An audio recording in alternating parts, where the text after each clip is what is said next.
আমি আর মিশাল রাতের বেলা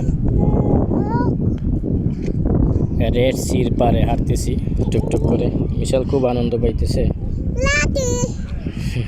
লাঠি মিশাল আমার হাত ধরে ধরে হাঁটতেছে। ঈদের আনন্দ। আজকে ঈদ গেছে আমাদের। ঈদ, সবাইকে ঈদ মোবারক।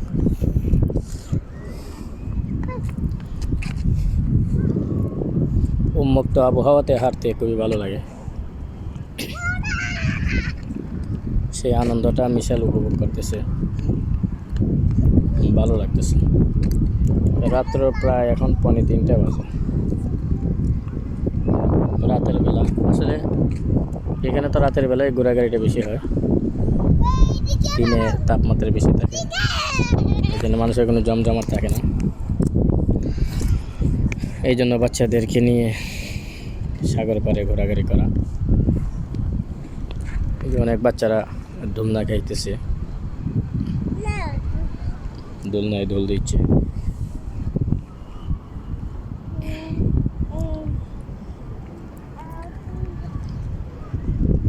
আর পানির ঢেউয়ের শব্দ শোনা যাচ্ছে।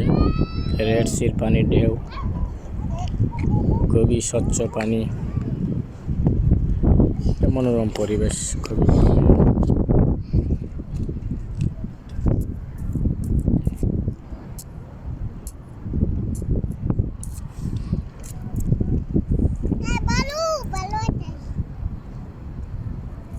যারা ইয়াম্বুতে আছেন, ইয়াম্বুর আশেপাশে আছেন, অনেকের ফ্যামিলি প্রথম বিদেশে আসলে ভালো লাগে না, কারণ আমাদের দেশের পরিবেশটা তো এখানে পায় না, একটু খোলামেলা।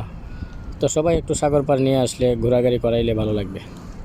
সবাই চেষ্টা করবেন অবসর টাইমে একটু সাগর পাড়ে নিয়ে এসে একটু ঘোরাঘুরি করাবেন। উন্মুক্ত বাতাসে ঘোরাঘুরি করাইলে অনেক ভালো লাগবে তাদের বোরিং যে ফিলিংসটা, এটা দূর হয়ে যাবে।